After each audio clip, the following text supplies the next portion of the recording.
Lifeability family, let's welcome today's podcast guest, Monica Bravo. Monica is a multidimensional human being, multidisciplinary artist, polymath, and an evolutionary astrologer. Monica is an intensely curious soul and uses an empirical, integral approach by studying and practicing one on one with teachers on Eastern, ancestral, and cosmological traditions, as well as psychological inquiries. Her essence is to connect, communicate, and inspire other beings to be authentic. Over recent years, Monica has been leading study groups on human design and evolutionary astrology, empowering individuals with financial education through Bitcoin and Austrian economics. In today's episode, we dive into the various realms of astrology and Bitcoin and where true freedom lies. I hope you enjoy my conversation with Monica. Welcome to the Lifeability Podcast, Monica Bravo. I'm so excited to have you here and support my mission of enriching the wider community to explore and embody various strategies so that they can create a more meaningful life for themselves. So I'd love for us to dive straight into what your thoughts are about astrology and its impact on health and well-being. Okay, you started with a big question. So first of all, thank you for having me here. I really enjoy talking and sharing my point of view. Well, astrology, if I have to define it for everybody, we have to go to the etymology of the word. It says one part says astro logos. So it means that we are trying to find reason within the stars. So if I want to define astrology, I would say that it is based on mathematics because astrology is based on the position of the planet. So that's more like astronomy. So it's a very precise science that is actually looking at the movement of the stars around ourselves, which is the Earth, right? And so, sorry. And so when you look at this motion and you keep on observing that with time, you will find some patterns. And without those patterns, we find that there's some relationships that we can connect to. And it has a lot to do with geometry and has to do with our harmonics. So I would say that astrology has to do with what the Greeks call the quadrivium, which is the four ways that in order to understand your reality, you have to understand how reality is made of. So you understand that numbers are like the closest thing we have to divine wisdom, because you cannot divide, like, numbers represent something that is not changeable. That's why Bitcoin is so beautiful, because it's not changeable. But then at the same time, when you make connections between numbers, you can actually use those numbers in order to connect shapes. So that's like how you study space. Then you have harmonics, which is like the wavelengths. And this is the connection between certain aspects, like you have oppositions like the full moon, you have new moons that are very conjunctions, and you have like squares that are 90 degrees. So when you have these relationships, then you start understanding how where you stand in relationship to this. So that's where astrology becomes very powerful. Now, I say that in order to understand astrology, we have to go back to the myth. We have to go back to the Greeks, because the Greeks gave us mythology in the way we speak astrology.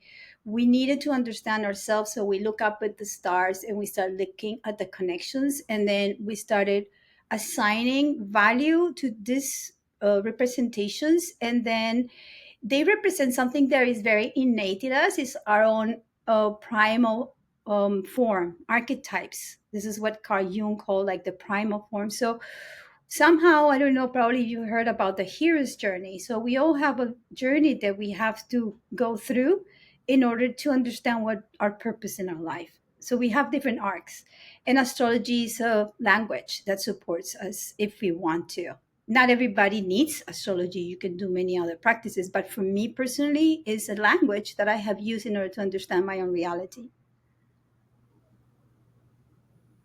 Yeah, and I feel like, what with what you've just said, there is a lot more factual evidence about it really being a science, because a lot of people think as astrology as woo, but there is so much more to that. And once you start to unpack it and dive deeper, you actually understand how it's so synchronized with the way of being and the way of life, really. Yeah, well, I want to address the woo thing because this is interesting. So, at the very beginning, everybody, astrology and astronomy were the same science. It is only during the Middle Ages or after that that they start separating this. They don't want people to trust the metaphysics. They don't want people to trust what is not here. Now, when you say that astrology is a language, everything changes. If people say I don't believe in astrology, I always say, but it's not a belief system. It's like say I don't believe in French. You can say I don't speak French. I don't understand what people saying me in French because I don't speak French. So I always try to go to the most logical of the parts and try to explain from the reasoning, from the logos. If you understand that there's some sort of reason and there's the right and the left side of the brain, when you are using the left side of the brain, you're logical, so you're always looking for patterns. And basically, this part of the brain is helping us develop the instinctual part of ourselves that is looking to understand if we're in danger or not. So that regulates a lot of like our polyvagal nerve. So it's very much rooted in like people using their instincts to understand if they're in a state of danger or not. I mean, that's what humans should be, always very much aware of their immune system. Now, the abstraction, the right side of the brain, is more always linked with the artist or the create people that are artistically creative because we and I say me because that's what I have most developed. I don't have a sense of time. I'm connecting things through stories. It's all about the storytelling. It's about going back in memory and to different data banks of memory that sometimes make sense, but sometimes they're kind of like in this world that has no beginning, middle, or end. There's no narrative there. So you bring down this information and you create, but then somebody who's more logical says, I don't understand why that red is there and that yellow is there. You go, well, who cares? I don't want you to understand. How does it feel? Because you see, the abstraction world is more linked to our emotional side. And our pattern logical side is based on the attention that we need to have if we're alive or not. So, for instance, the logical stream is always going to tell you when you're in danger. The emotional part is never going to tell you when you're in danger. The emotion is like, oh my God, it's actually not a good thing to look for if you're in danger. Like, that's why meditation and all that, it tells you to actually learn to discern between reaction and response. So the idea is to synthesize those two. Some people have more of one or two. I would say I have 3/4 of abstraction and 1/4 of logic, and I'm fine with that because that's why I'm an artist. So I just want to decipher that a little bit because you've mentioned, the right brain, the left brain. The right brain is more creative feeling, whereas the left brain's more analytical. And then there's this concept where, people can sometimes say, oh, that's just my personality. But personality is created by experiences. Yeah, I mean, you say something very interesting there. Like the word personality comes from persona, and this is back to the Greeks. They had the theater, and they were playing characters. They were playing roles. So we think sometimes that we identify with a role. So you say, I identify as a mother, I identify as an artist, but these are roles. This is not the totality of myself. I actually am not a person that likes to identify with any gender or anything. All this nonsense for me is just so divisive. I am a human being that is very curious and likes to explore many different ways. Obviously, if you ask me, I'm a female or male, I'm like, of course, I'm a female. I have no problem defining myself like that. But I think that we have arrived to a place in humanity that we're dividing everything so much that we don't see the human being as a whole, as a holistic idea. But we try to kind of like separate everything to try to understand it like science is doing, like people who are experts in this part of the finger but they don't see that the finger is connected to the hand. I'm very interested in seeing the holistic part, and then if I need to specialize I will go to this, and if I don't know I will ask somebody, look, I see the hole, can you come and help me with this because I don't have access to that.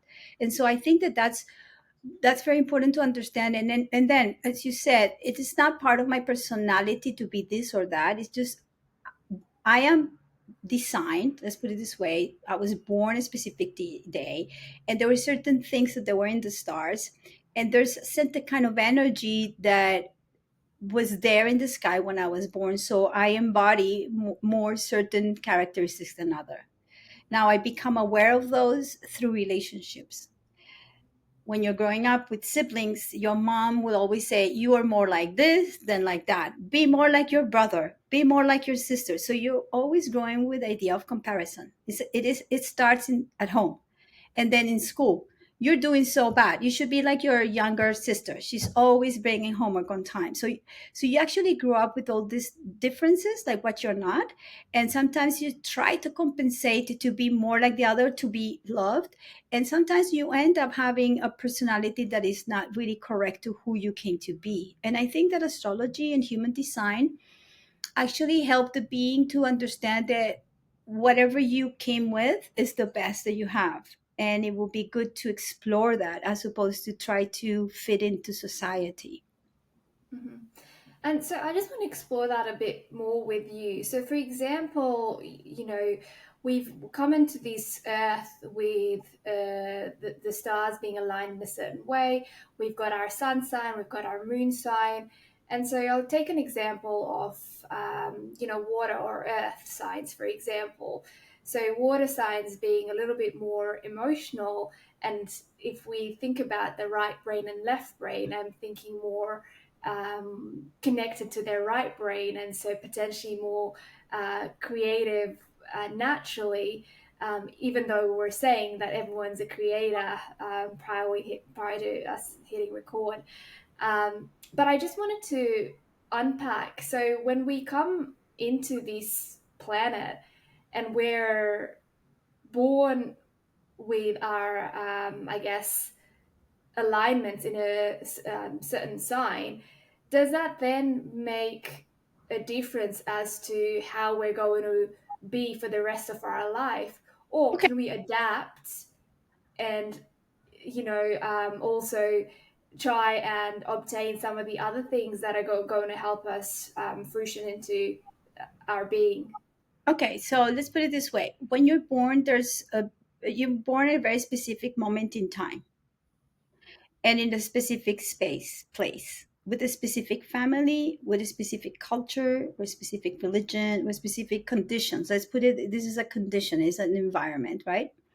Now, if you want to go and look at astrology, I can create a like static map of that moment. And if I put it 2D and put it out like that, I said, oh, like in my case, I'm a Taurus, sun sign Taurus. And then Mercury and Jupiter were next to my sun. So that has a representation. So what does it mean to have Jupiter and the sun and Mercury together? Well, there's this archetype. So let's say that I'm a person that thinks very big and very optimistic. Why? Because Jupiter is all about expansion, and the sun in Taurus is about grounding that expansion and this optimism. So you will see I'm an optimist. Why? Because these two things are there. Now, that doesn't make me always optimist. That says that's one side, a characteristic that I have. And with time, there's going to be, because the sky keeps moving, there are going to be moments in my time that, for instance, that Jupiter that is so expansive is going to be making like 180 degrees. So it will be, instead of being in Taurus, it's going to be in Scorpio. So it's going to confront my optimism in Taurus, grounding with a different kind of optimism. So these planets keep on changing, and every time that they change, they present an opportunity for you within that relationship to grow, especially through hard times. We only grow and we only evolve if there's like an intermission, and this has a lot to do with harmonics. I don't know if you've seen a piano and you see that there are some of them are whites and some of them are blacks, but there are two intervals between them. Those, when you compare them to astrology, or you compare like in financial charts, those are the places where there's a break. So every time that there's a break, it's a change of direction, and there's always evolution. We only change when there's a change of direction. If we're always like this, we don't change. But when we have hard times, when we have confrontations, so we have things like, I don't know, I was doing this and this happened to me, but then this other thing happened. And then that's why I said, like, for me, COVID was such a great time, because something that it was so awful for everybody became my most like prolific time because I saw the opportunity. I was like, yes, let's do this because I've been doing astrology, right? So, what I think it happens is like when you study astrology, you have the chart of when you were born. So, you have these characteristics. Some of them are gifts. So, when you have situations where you have 120 degrees or 60 degrees or 30 degrees, these are gifts that are given to you because you kind of like, if you believe in other lives, you make those gifts happen, you know. But then you have these other opportunities that are a little bit adverse, and you say, well, I chose that in order to grow. And sometimes this happen through the relationship with your parents or with your country. So it is through relationships that we grow. So when you don't take things personally, but you say, oh, this is an opportunity, that's when astrology and human design becomes so practical as a language, because then you start learning to speak the archetypes and you're no longer thinking that this is something that is fated. You see, Carl Jung said something like this. I'm going to paraphrase him. I don't care. He said, like, if you don't understand what is unconscious, then your life will be fated. Mm. And you say, what do you mean? He says, well, then you're going to allow things happen to you. As opposed if you're aware that you're having trouble with something and you do a little bit of like inner work, reflective work, or journaling, whatever. You can. There's so many things to be done, and then you realize, wow, this is painful. I don't like it. What can I do in order to put myself in a different situation? And so you become responsible for what's happening. Obviously, if you feel pain, you should have space for that. If you feel sad, you should have space for sadness. You have space for anger. You hold space for your feelings, but then you start realizing that at the very end they're happening not because you did a good or bad thing. They're happening because this is an opportunity for growth. For growth. So you start seeing things as like, oh, like when you're in a highway, you go like, maybe we should exit this and go little road, like you start living an adventure in life. Mm. And so then, if we're looking at health and being healthy and connecting that to astrology and the way of being, if we're not living a life in sync with our astrological realm, really, would you say there is more likely a chance for illness to manifest? Yeah, Mm. absolutely. And this is said not just because of astrology. I don't know if you know the work of Gabor Mate. He's very big on trauma. I've done a lot of work with him. So basically, one of the things that is very potent that he says is like when you give up your own authenticity, like your own sense of validation in yourself, because you're trying to measure who's going to give you more security. And in the United States, people think about security about the benefits and the job and like financial. And I'm not saying that you should be poor. I'm not saying that, but I'm saying people sometimes make the choice based on the minimum. Like they're so afraid of choosing anything or saying whatever they want to say that they choose whatever, even if it's not good. It's like, but at least I have that. So they're not understanding that maybe there's something bigger for them, but they actually have to make the movement. And so, yes, you start actually, it's like almost killing yourself softly and in little parts. You start diminishing your light because you are so afraid of putting yourself out there. It needs, I have a saying that I say that Bitcoin is like a potential for liberation, but you have to act. You have to do. Bitcoin is not going to do anything for you until you don't move ahead and you show courage. And so, but sometimes people go like, how do I know it's going to happen? You say, well, if you know yourself, you can trust that because you will see when you have trusted and when you have been following what people say.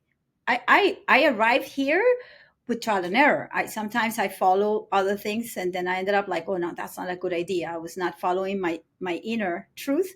I was following whatever my husband was thinking was the right thing or my galleries, whatever. I was just like listening, but not listening to myself.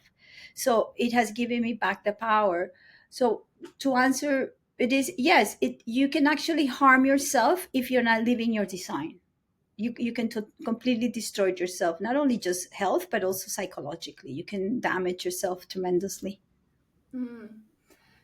And so, for people who are new to astrology, and they want to live a life in alignment with their being, what are some of the things that you would suggest for them to explore? Because astrology, like I said, we've got all the different signs, but then we've got the 12 houses, and then, we can potentially have a stellium in a Yeah. house. So there's so much. Well, What would you suggest? I'm gonna tell you a little bit about my road. So I had studied astrology since I was little, and I studied with different people. But I always arrived to a place where it was overwhelming. It's too much information. I don't know what to do with it. It's like if you have those big books of recipes, and you say I can do anything, and then you're going to open it up and everything is overwhelming because you go like, but I don't have this, I don't have that, and then you go like, oh my god, this soup is going to take 5 days. Do I want to do that? Forget, blah, close the book, go and get a hamburger. You know what I mean? So it's overwhelming. So I was in a very, very bad place 2016 after my marriage broke, because I broke it when I was 50. I was in a place that I actually went down the rabbit hole of like being in a place that I realized that my life was not what I wanted, and I was harming myself tremendously. So I allowed myself to go all the way, like spinning down. It was dangerous for me to do that because I started being depressed and I didn't want to live. So okay, long story short, I at one point I saw a little bit of light, just a little bit of light, and I was following. I always liked astrology. Again, I had studied astrology, but I could never read a chart. I would remember printing charts and looking at them, hoping that one day I will have some insight about the charts and I will be boom, I know astrology, but it wouldn't. It was overwhelming. So I was starting to listen to a lot of astrologers on YouTube, and I kept on listening to one person who was talking about evolutionary astrology. And I really liked the word evolutionary because I was like, oh, I'm all about evolution. So that was what got me. But he was not very constant.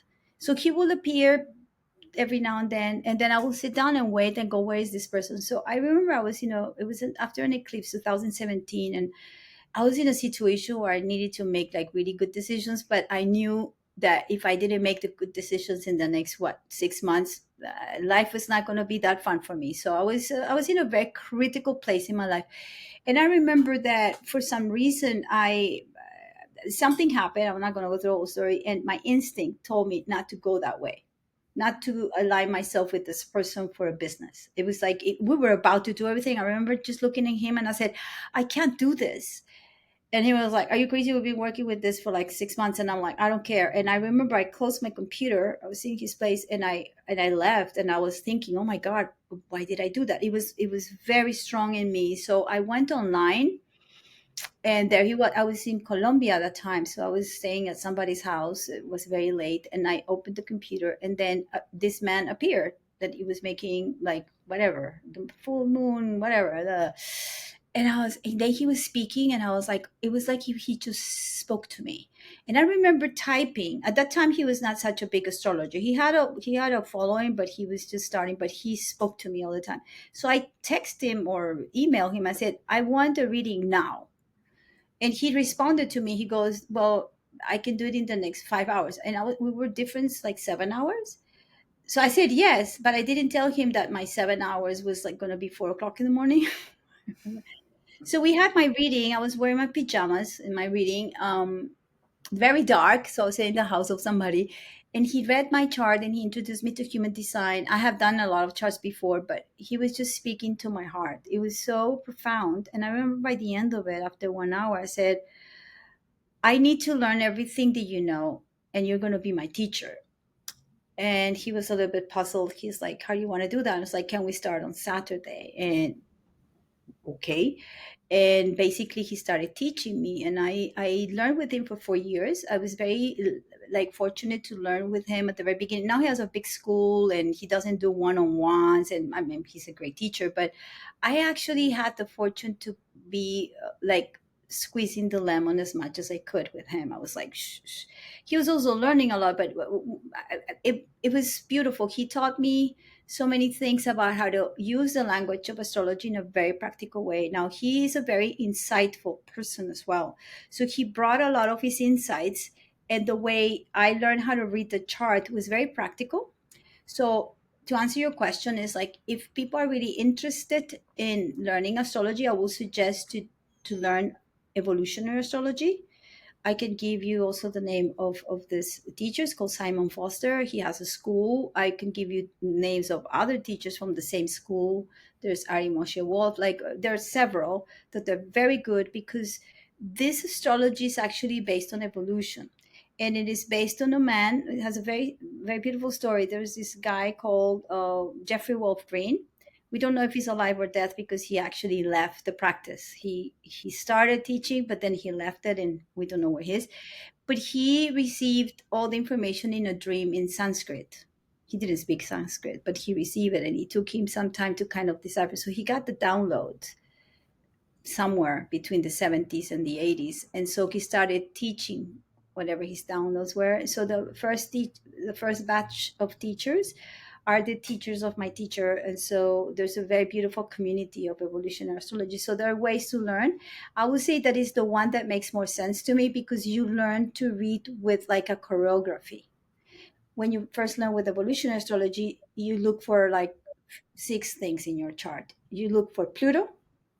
Forget about ascendant, forget about sun sign. I mean, you will read them eventually, but what you're looking is what is the path of what is the desire that your soul wants in this life in order to evolve? And that's your Pluto. So Pluto is very generational. So if you're a millennial, your Pluto is going to be in Scorpio from 83 until 98 or 96. Yeah, 96. I'm a Virgo, sorry, Pluto and Virgo. So I belong to a different kind of generation, the people who were born in the 70s. So there's something about that desire to evolve that it's represented with a different characteristic with that sign. So you look at Pluto, then you look at you want to know where the soul is coming from. So you look at the lunar nodes, like the dragon's direction, right? So you look at the north node and the south node, and then you look at the rulers where they fall in the chart. And the beautiful thing about evolution astrology is this working with the Trinity. So let's say that the archetypes of the houses, so first house, Aries and Mars, same archetype. Second house, Taurus and Venus, same archetype. So then you start learning the language with keywords, and then you start dancing. Like, remember those dances? There were like two steps here, three steps there. You go cha cha cha cha cha cha. So you learn with the basic. And I say this because I teach astrology. Is like you can do a lot of readings only with those first six steps because it will tell you the core of what that soul wants. So you find a main theme. And I do a lot of readings. I do readings all the time. And I used to be very nervous about readings because I was like, what if I tell something wrong? So I do trust that I connect with something higher, but I actually look at something important in the chart and then I make a question. And usually the person opens up. And then I know, okay, we're going to do a little bit of work here. Sometimes people say that I do sessions that are more therapeutical than anything else. I don't mind, like, because I want to support the person in to seeing that there's something bigger that they are not seeing. And so, also from my understanding of Pluto, that's where deep transformation generally happens, right? 100%, 100%. But because it moves very slow, then the transformation is not from day one to day 10. It's a slow process. And it's a process that takes time for you to kind of go back and go like, oh my God, that changed. I have the moon in Scorpio. So I understand life and death all in one. My father died when I was 8. So it was like immediately I understand that life is very profound and I can go deep into completely be high on life and very like understanding of death. So I don't see a difference between dying and living. I know that they're connected, but it's just a different kind of you're tuned into a different dimension. That's what I feel. So Pluto is about tuning into the dimension of life and death and understanding that in order to evolve you need to go through that confrontation of both life and death.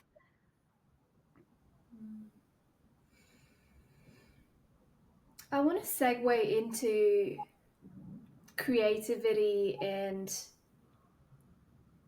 financial well-being, but having, I guess, what we've just talked about, Pluto and the depths that you have to go into. um, I've got a few questions here, and Go ahead. just try and I'll try and unpack it as much as I can from my overstimulated brain with all this wonderful information. But a few things that are coming up for me is, so we've got different star signs which are a little bit more attuned towards creativity compared to other signs. But I'm also thinking, if Pluto is something that we go into the depths over time, and we want to find a source of income that's in alignment with our true calling and our creative self, what are some of the things that you can suggest we You do. can? Your intuition is so on point. I'm going to tell you why. In order to understand self value, you have to understand Pluto because it's the opposite. So Scorpio, Pluto, and the eighth house, it's about life and death and the purpose of life, like really going deep into that and confronting it. But in order for you, and one thing, Scorpio doesn't know power, wants to be powerful, but doesn't know what power is. And the only way that Scorpio is going to get powerful is going to Taurus. And Taurus is about survival. And it's about, I need to eat and I need to have a roof. But not only I want to do that, but I want to take care of myself. So through Taurus, Venus, and second house, you learn how to listen to your needs and your values. And that's why when I was working on that in my life from 2000 to 2017 onwards, the natural way for me to understand value and self worth came through the form of Bitcoin because I wanted to go so deeply into understanding what value is, but real value. Like I'm going to take care of my needs. And so people go like, how do you do that? I say, well, everybody has different needs because value is subjective and we have to meet our needs in order to progress. And one thing that is very important is like there's no such a saying that you have to live under the minimum because you cannot be creative if you're in a state of despair. If you cannot be creative if you're in survival mode, that doesn't happen.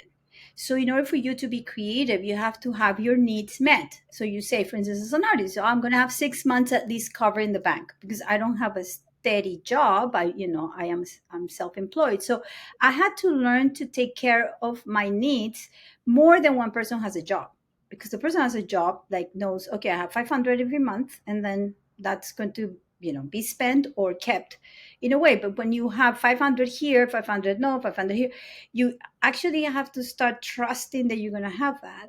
So the sense of value is something that you start learning to trust by yourself if you understand what value is. Now, as an artist, a lot of people don't know their value because they're asking the others, is this good? How much should I charge? I was never that kind of person. I was always, it's funny because since I was little, I was very connected to the idea of money because I was working since I was always asking my mom for money. She was like, you have to work. And I was like, all right, so I'll work.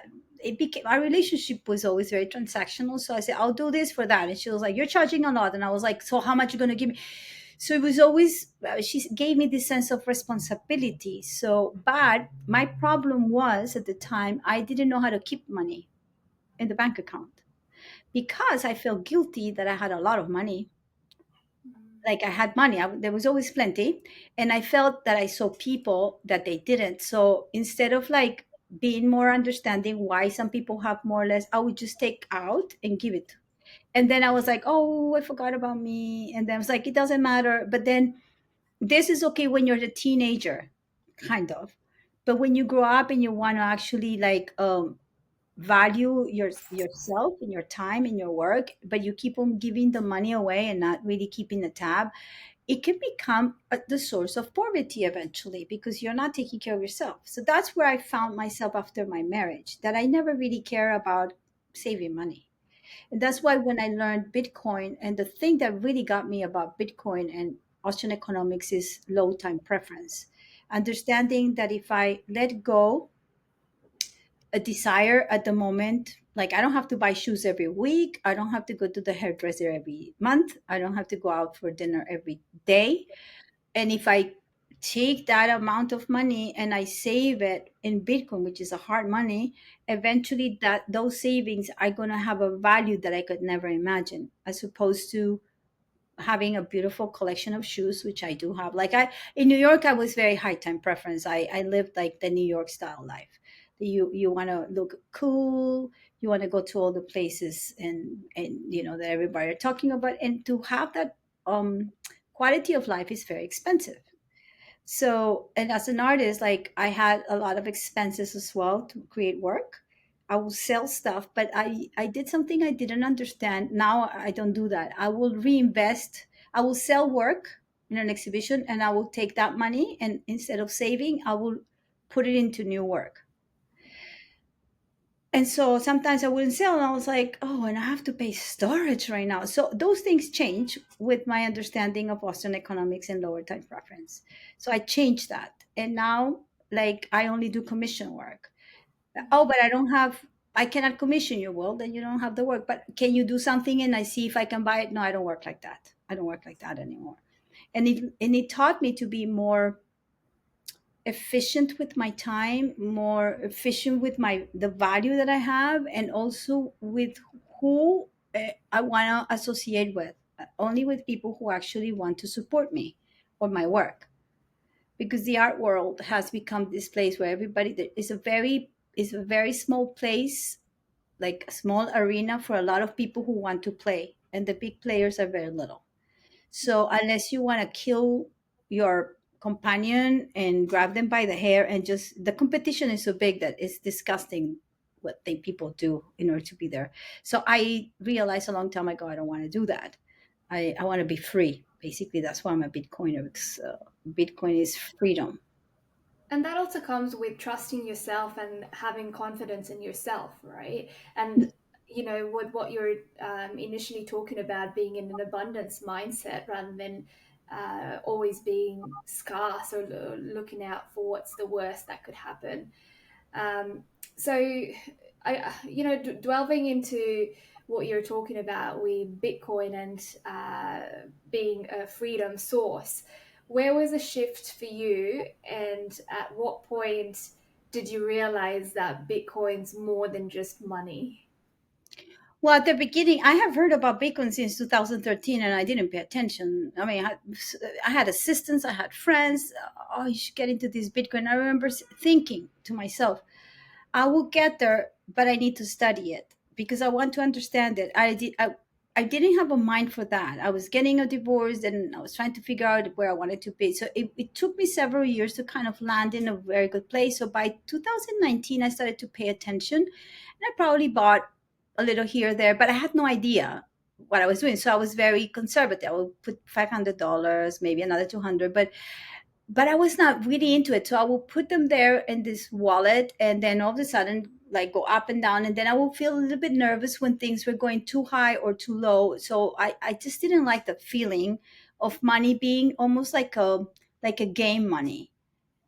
Because, like, for instance, if you have $5,000 in the bank, even if right now there's no value in it, you say, well, like $5,000, I can pay my rent, I can. But with Bitcoin, like, you have those 5,000 today, maybe next day is 10,000, and then you look back and they're $300. You go like, whoa, is this a game? So I never thought that Bitcoin was actually fake or not fake. What I understood is, like, I don't understand it because I don't know how it works. So maybe I should spend time doing that. So when I moved to Miami and I started stacking Bitcoin there, and obviously I did stupid Ethereum stuff and stuff like that. But then I did not know what I was doing. So I mean, I'm gonna make fun of myself. So I will buy when it was very high, and I will sell when things were low. So I was like, wow, I'm losing money here. And then I thought, maybe somebody knows how to do this. And I always been very much about education, so I started looking for somebody. And this is interesting. It was through astrology. So one day I'm walking, and an astrologer or somebody who's studying astrologer posts something on one of the groups, blah blah blah blah blah, and I said, oh, let me give you the name of an astrologer that she was asking something very particular. So I was on the street, this is like 3 4 years ago, and I looked at the name of this other astrologer, and then the first thing that came in the Google search was a podcast with another astrologer. But I said it doesn't matter. I said, look, I don't know this other astrologer, but this one that you're asking about this thing, listen to him. I have the books. I just don't have time to look for it in another place. So then I was walking back from that place, and then I said, I wonder what this podcast is about. And I started listening, and I think that within the minute 10, they start talking about Bitcoin. And I was like, oh, because I had been saying months before to my teacher, he had a little bit of Bitcoin. I said, hey, why don't we dive into Bitcoin and we look at the chart? And he said, I'm not interested. You do it. And I said, okay. So I was like, sitting down, was like, wouldn't it be great? There's an astrology that does Bitcoin. So I kept on saying it. And then this person appeared. So I signed up for his Patreon, and it was interesting. He was not really the type of teacher that I want to be connected to. Doesn't matter. But he introduced me to his girlfriend that was doing some workshops for women and Bitcoiners. I'm not the kind of person that joins things because you're a woman or you're Latina. No, but I wanted to learn, and she was giving me the opportunity privately. I was going to pay, so I knew that if I'm paying, I can ask questions, and that's what I want. I just want to be in a class. So she did a 3 month thing, really good. She really knew what she was doing, but she was shitcoining. And so I love her. I mean, she's a good friend. But at one point, I left the community because I said, oh, I realized then when I was studying, because I was asking a lot of questions, and really asking questions about Ethereum and this, and I started seeing people with the laser eyes and everything. So, and I joined Twitter. So I started asking her and other people, like, what is the difference? And then I started really reading more about Bitcoin alone as opposed to this, and what was the difference. And that's when one day I said, I want those laser eyes. I want to focus only on Bitcoin. So I became a maximalist almost immediately, because I said it doesn't make sense, the other things, because they don't have, and this is very important, understanding scarcity from the point of view of value is the most important thing, because we live in a culture where we talk about scarcity as lacking. Psychologically, people say, I don't have money, I don't have a boyfriend, I don't have a house, I don't have happiness. So their life is full of the quality of scarcity. But when you understand that the most valuable thing you have in your life is your time, but your time is scarce because you don't know when you're going to die, then you understand that the value of your time in your life is the most valuable thing you have. So you see, because it is scarce, that's why it's valuable. And that's what really got me into Bitcoin. When I understood that life and death were very connected to time, and they were connected to the value I give to the moment that I don't know when it's going to end, because I lived through that, having my father die when I was 8. His time on earth was very scarce. And I wish I had had him for longer, but I didn't. So I really value those 8 years with my father. And so for me, it was like, oh, immediately. It was about like the opportunity to understand what it was valuable. So I became completely obsessed with Bitcoin, in the sense like I want to learn more. So I finished the classes with them, this woman, and then I something happened. I said, I think I want to be part of the community, but I didn't. I was on Twitter, but nobody was following me. It was kind of like, hey, huh? And then I thought, oh, I know what I'm going to do. I'm going to do something I never done in my life, which is volunteer. Never in my life volunteer for anything. And I said, I have anything to lose. It's going to be here in Miami. So I volunteered for the big conference, and I loved it. I was like, just the energy. So then I said, I'm going to volunteer to every single conference this year. So I would write to them and I said, I'm a volunteer. What do I do? So I started meeting Bitcoiners, and within a year, I was already meeting the right people that now I'm starting to speak in conferences, because I am very passionate, and I still volunteer when I can, because I love it. I just love the whole thing. Yeah, and I guess, what you were talking about initially with the harmonics and the charting, it goes hand in hand, right? And it's so much easier for you once you've understood how things work, and you compare it back to the basics. It's pretty awesome. There's so much that we've covered today, and I'm so mindful of time. But I guess, the main thing for our listeners they're wanting to start out looking at evolutionary astrologies, Astrology. hobby. Yeah, for Continue, instance, sorry. I have a Substack that if you subscribe, I talk about the like the aspects. I talk about, like, right now I just finished the one of this week, so I'm going to be talking about Mars retrograde and why is it so important that we look into that, because it's going to set up the, like, the next few months of what's going to happen in the world. I don't do premonitions, but I actually really like to support people, so there are these considerations, and so people can mirror themselves where they're at and kind of resonate with it. So that's that. I can, give you also the names of the people that I study with, and I would suggest that that's the best thing to do, because I have encountered people who have studied astrology like I did before, and they're still stuck with the sun sign. Well, there's nothing wrong with the sun sign. The thing is that, so this is it. The sun is the place where you don't know yet. That's why you're born with that sun, because you don't know that you're not in power there, so you came to empower yourself. So if you're like for instance, I have a son in Taurus, so I need to understand about value and money, and that's why I came, and it's very strong in my chart that I have to do that. And I took it at heart, and I'm like, okay, that's what I'm doing. I'm understanding everything about value, but not just value money, but self-worth. And that's what I teach. That's what I communicate. It's like, if you find your true authentic self, you're going to start valuing who you are. It's automatic. It's like you start making the right decisions. But if you're leading with fear, for instance, medicine wise, I don't take any pharma, never did. I always follow like natural law. So I'm a 100% carnivore at this point. So everything that I'm doing are decisions that are very much about my own responsibility with life. And so, but I also tested everything trial and error. Like I don't do what other people do, but I say, let me test that. And I observe myself and I go, this works, this doesn't work.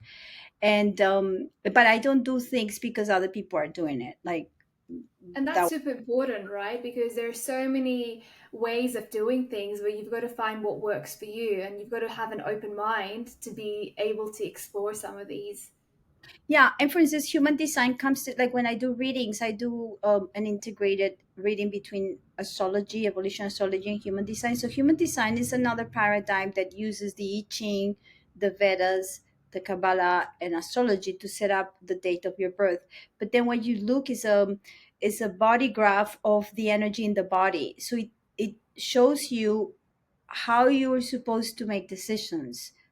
Most of the times people do it with their head. Most of the times everybody's wrong, because some people are more splenic, more like making decisions on the moment. I'm a very emotional person, so I need to see emotions as a wave, and so I cannot make decisions when the wave is here or here. I have to let the wave go, and then I so this is the biggest thing that I learned, like, take time so I can have clarity. And I changed my impulsiveness to a more like a contemplation about things that I want to do. And then I take time, I speak about them with assistance with AI. Hello, AI. Da, da, da, da. And then by listening to myself, after a few days, I know my answer. But before, I used to be very impulsive about it. And halfway through it, I just didn't like the decision that I have made because it was very impulsive. So there are strategies that you can follow energetically to follow your own design, and they're based on your chart. Mhm. So that's the way to, I mean, my advice is like, get to know yourself. Know thyself is the most important thing. And then play with the rest. Amazing. Thank you so much. I want to finish off with three questions that I ask my guest speakers. The first one being, how would you like to see the future of holistic health and well-being, and what can we do on an individual level to envision that? Okay, so I'm going to answer it astrologically. Okay, so we're at the very big end of a very big cycle that started 18 months ago, a little bit less than that, 16, 17 months ago, where the direction of the world is about looking back at the way you relate to other things, people, situations, or things, and let go that relation of values, and go to the other side, which is Aries, and have the courage to take the space that your individual needs in order to be grounded and be speaking your truth. We need a lot of courage in the times that come. We need to speak up. We need to not be like, I'm afraid I'm going to lose my job or something like that. So in January, this is going to shift a little bit.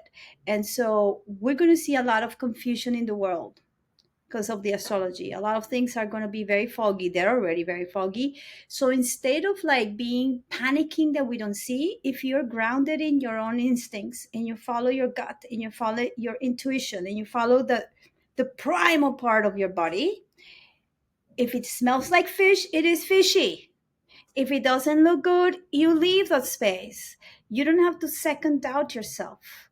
You don't have to go and ask your friend, what do you think? It's like, don't ask for things. Like, if you want to survive. So, my thing is like, I think there was a very big time shift or that it was a shift in the timeline that happened this summer.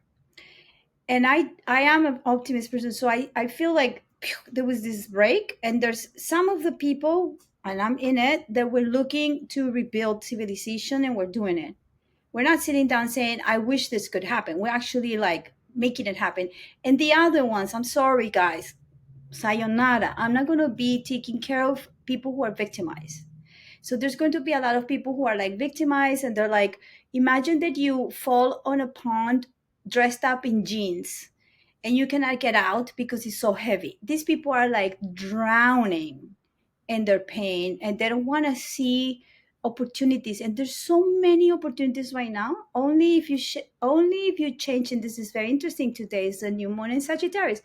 Only if you stand a little bit different than where you were standing yesterday, you will see that there's a light. So that's my thing. It depends on you. And so the question everybody has to say is like, if I close my eyes and I see a year from now, how do I see myself in a year from now? And what does it need? Why do I need to get there? Start working. Be bold. Ask questions. And if you do, and this is the last thing I'm going to say, if you don't ask questions, you already submitted to whatever they told you. You have to question authority. You have to question everything. Why? Why should I do that? Show me. I don't believe you. Trust your gut. Trust your body. Trust it all the way. And there's a balance between skepticism and actually taking action in congruence with what's going on. Well, the thing is, this a lot of people have been programmed, including myself. I was programmed for a long time. That's why when I escaped the Matrix, New York, I realized, oh my God, I was part of the program. And so when you are actually running on your own node, you're your own person. You're not going to ask the other one, can I do that? You go like, oh, I better know what to do because I'm responsible for myself. So I think that the word accountability, responsibility is something very, very big for the years to come, because we are going to be able to, and this is what the astrology is going to show us in the next few months. Um, the humans want to be expressive, and they want to be creative, and they want to be seen. Individuals, we want to be seen, we want to be loved, we want to be taken care of, like in a way like, oh my God, you're so great, blah blah blah. That's creativity. But we're also confronted right now with the idea of a collective. Now, if we are going to make people feel bad collectively with shame, it's not gonna work. Or guilt. That's what a lot of people are performing, like, oh, you have to vaccinate because you're gonna kill grandpa. It's like, no, that's bullshit. I can't operate like that. So we have to be more responsible about it, with our health, with our wealth. So if you don't know about money, and this is one thing I'm telling everybody right now, it's very important to synthesize all of the things, because your future depends on the ability that you have in order to understand the financial system. And if you don't know because you ignore it, you're ignorant, you have to start learning. And you have to go fast to learn that. And I would say this to every millennial, every Gen Z. I mean, I'm already older. If you don't rush, and even with AI, if you don't understand what technology is going, Pluto and Aquarius, you're going to be overtaken. So don't act with fear, but with like courage. It's like, okay, I don't know about AI. Okay, maybe I should go to a free class. Oh, I don't know about Bitcoin. There's so many free things. Okay, I want to pay for it.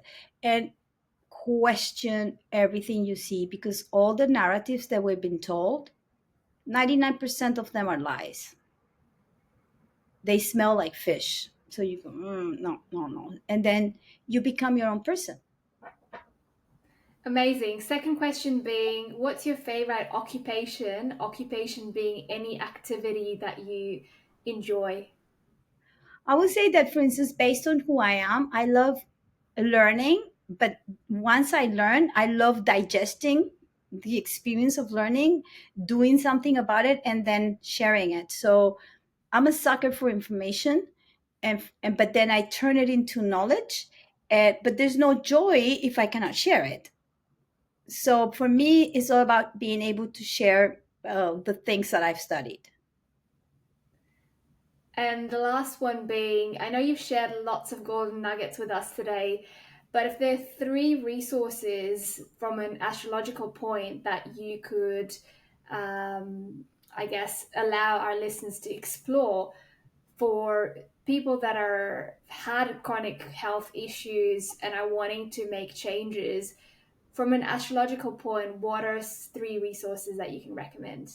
Well, I would not limit things to astrology at all because I think that the whole thing is to synthesize everything. So I would say get into Gabor Mate, like listen to, actually, if you can go to a workshop, that would be the best. But you can read the books, but understanding that if you're not connected to your sense of authenticity, nothing is going to happen. Now if you want to do evolutionary astrology, yeah, you can find Google evolution astrology school. There are many people. I studied with somebody called Simon Foster, is Vorster.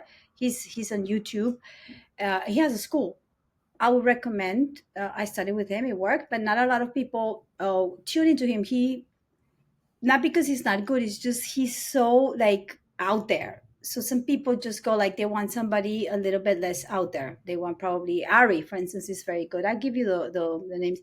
Then the third and more important thing of synthesizing your emotions is Gabor Mate. You have to integrate your emotional body.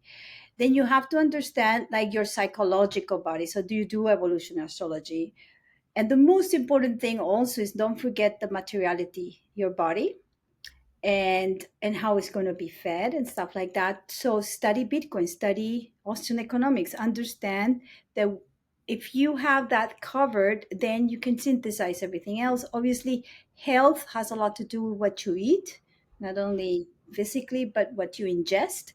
So if you're looking at, violent movies and listening to stupid stuff, that's where your brain is going to go. So it is a question of integrating all these things into something that is holistic and is more in tune to who you came to be. So Amazing. Thank you. If people want to find out a little bit more about you, Monica, where is the best place to find you? well, you can go to my website that is called monicabravo.com with a K, but then it turns into something called Studio of Endless Ideas. And then you will have like access to my book. I just published a book. It's a beautiful book that talks about my story of how I liberated myself. I make drawings. I speak a lot about astrology. There's a fun part at the end where I give you some keywords about astrology so you can start playing with it a little bit. I do a Substack every week that is under Substack Monica Bravo. I'm optimist. So that will do that. I'm on Twitter, Bravo Monica. So I'm on all the platforms. Like if you Google me with a K, that's the one. And I usually write like the one and only. So that's me. And I have laser eyes. So you can find me Instagram, Twitter, Noster. Like I'm in many places. But yeah, if you want a reading, just look for that, or you want a study group, because I do study groups. There's one study group that I'm going to start opening for Bitcoiners or people who are more into that, about astrology and mythology and how to put all these things together historically to understand the big cycles that we're living, because I do see there's big cycles coming that are very interesting to come. There's Amazing. like, Thank you so much. no, thank you for having me. I love this.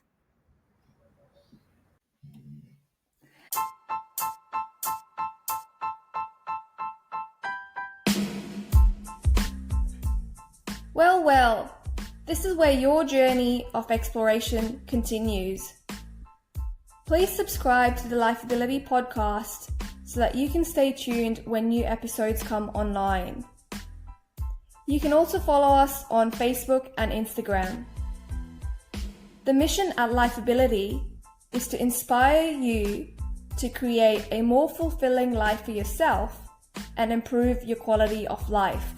So why not share this podcast with your loved ones and create a ripple effect together? Until next time, Asante Sana.